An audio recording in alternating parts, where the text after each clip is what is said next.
Welcome to Boss of Text में आपका फिर स्वागत है। चलिए आज हम आपके लिए लाए हैं नया टॉपिक है देयर के बारे में हम जानेंगे कि ये होता क्या है और इसके प्रयोग कैसे होते हैं। इसके बारे में हम जानेंगे। ये ग्रामर के लिए भी और आपके लिए बहुत ही इम्पोर्टेंट होने वाला है। तो चलिए शुरुआत करते हैं। देयर मीन्स क्या होता है? यहाँ। देयर मीन्स यहाँ होता है। इसका फर्स्ट टॉपिक क्या बोला? ये टॉपिक बहुत ही आसान है, पर तब जब आप इसके कंसेप्ट को अच्छी तरह समझेंगे। ये बहुत ही आसान है, परंतु तब जब इसे आप अच्छी तरह इसके कंसेप्ट को समझेंगे। याद रहे, कोई भी असंभव नहीं। अगर आप पूरी शिद्दत से किसी चीज़ को समझने की ठान ले तो आप उसे पूरा कर ही सकते हैं। मतलब कोई भी असंभव नहीं है।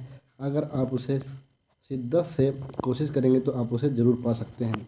तो चलिए समझते हैं हमारा आज का कंसेप्ट। फर्स्ट, हियर मतलब यहाँ, देयर मतलब वहाँ। ये होता है। चलिए इसके एग्जाम्पल समझते हैं। ये बहुत ही छोटा सा वीडियो होने वाला है। क्या है एग्जाम्पल? वहाँ एक पेड़ है। मतलब देयर का प्रयोग आप किस तरह से देखेंगे, यहाँ पर मैं आपको समझाने के लिए लेके आया हूँ। There is a tree.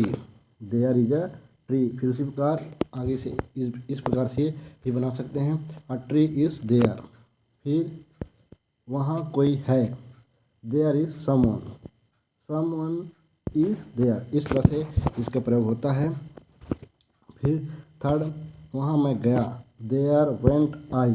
फिर इसको इस तरह से भी बना सकते हैं, I went there.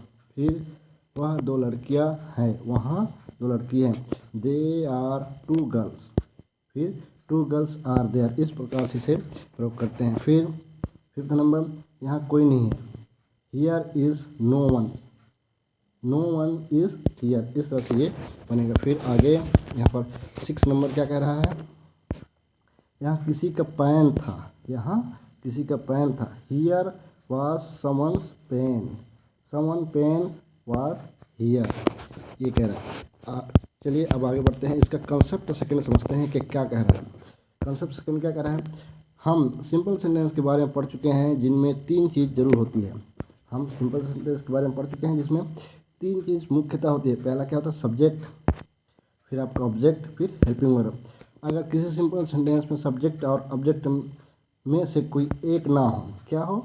Simple sentence में सब्जेक्ट और ऑब्जेक्ट में से कोई ना हो तो आप उसको उसकी जगह पर देयर का प्रयोग करके बनाते हैं। उसकी जगह में देयर का प्रयोग करके बनाते हैं। चलिए उसे देखते हैं किस तरह से ये बनता है। मैं कहूँ, अगर हम कहें एक राजा था। अगर हम कहें कि एक राजा था, इस वाक्य में देखिए सब्जेक्ट क्या है? एक राजा, किंग। फिर ऑब्जेक्ट क्या है? कुछ नहीं, यहाँ पर मिस है।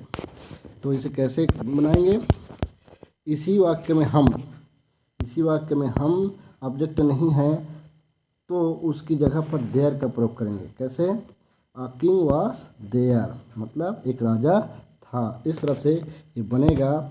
ये आपका इस तरह से ये बनेगा। फिर क्या बोल रहा है आगे? यही नहीं, हम सब्जेक्ट की जगह पर देयर का और ऑब्जेक्ट के जगह पर सब्जेक्ट लिख सकते हैं। मतलब सब्जेक्ट की जगह पर देयर और ऑब्जेक्ट की जगह पर सब्जेक्ट लिख सकते हैं। यानी सब्जेक्ट और ऑब्जेक्ट की जगह एक दूसरे से बदल सकते हैं। इसमें देयर का प्रयोग करके हम ये सब कर सकते हैं। जैसे देयर वाज अ किंग। फिर क्या बना है? देयर वाज अ किंग, एक राजा था। चलिए और आपको समझाते हैं। Let us see few example. कुछ उदाहरणों से आपको समझाते हैं। ये बहुत छोटा सा वीडियो होने वाला है। ये क्या होता है? सब्जेक्ट के और ऑब्जेक्ट जब कोई एक ना रहे सिंपल सेंटेंस में, तब हम देयर का प्रयोग करके उस सेंटेंस को बनाते हैं। यहाँ पर फर्स्ट एक नल है। There is a tap. There is a tap. इसी को बताते हैं कि क्या बोले? सब्जेक्ट की जगह देयर प्रयोग करके हम सब्जेक्ट को ऑब्जेक्ट में ले जाते हैं। तो वही बनना है। यहाँ पर ए टेप इज़ अ देयर। यहाँ पर देखिए, यहाँ पर क्या है? ऑब्जेक्ट है।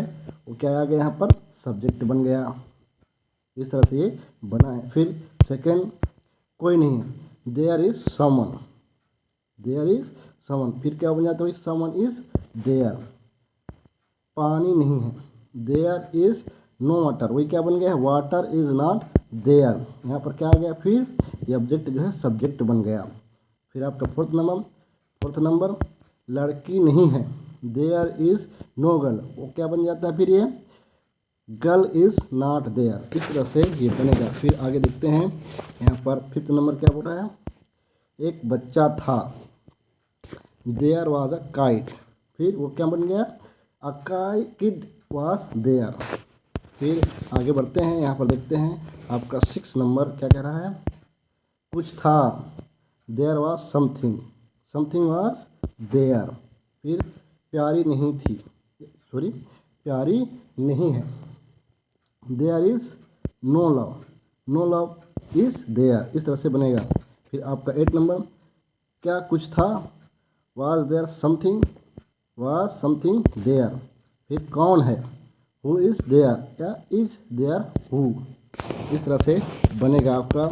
इसका और कंसेप्ट देखते हैं क्या कह रहा है, इन वाक्यों में देयर को सब्जेक्ट और ऑब्जेक्ट दोनों के रूप में प्रयोग कर सकते हैं। देयर का प्रयोग सब्जेक्ट और ऑब्जेक्ट दोनों के रूप में प्रयोग किया जा सकता है, उसको बोलते हैं देयर। यहाँ पर देखते हैं कुछ उदाहरण। फर्स्ट, क्या क्लास में कोई नहीं है, क्या क्लास में कोई नहीं है, isn't there anyone in the class. फिर उस शहर में एक पार्क था, उस शहर में एक पार्क था, क्या बोला है यहाँ पर सब्जेक्ट और ऑब्जेक्ट के जगह पर भी देयर का प्रयोग किया जा सकता है। तो यहाँ पर क्या बनेगा, there was a park in that city. फिर टेबल पर पेन था, there was a pen an on the table. फिर उस गांव में बिजली नहीं थी, there is no electricity in that village. इस तरह से ये बनेगा। फिर उस कुएं में पानी नहीं था, उस कुएं में पानी नहीं था, there was no water in that well. इस तरह से बनेगा। ये बहुत छोटा सा वीडियो है। यहाँ पर इसका मेन टॉपिक क्या है, सब्जेक्ट और ऑब्जेक्ट दोनों में हम देयर का प्रयोग करते हैं, इसलिए ये आपको अच्छी तरह से समझ में आ गया होगा। ये वीडियो आपको अच्छा लगा है, हेल्पफुल लगा है तो इसे आप लाइक कमेंट और शेयर ज़रूर करें और अपने इसे साथियों को ज़रूर बताएं ताकि अधिक से अधिक इसे देख सकें कि देयर का प्रयोग किस तरह से होता है। और ये आने वाले चैप्टर के लिए बहुत ही इम्पोर्टेंट होने वाला है। इस वीडियो को ज़रूर देखें। Thank you for watching. मिलते हैं नेक्स्ट वीडियो में।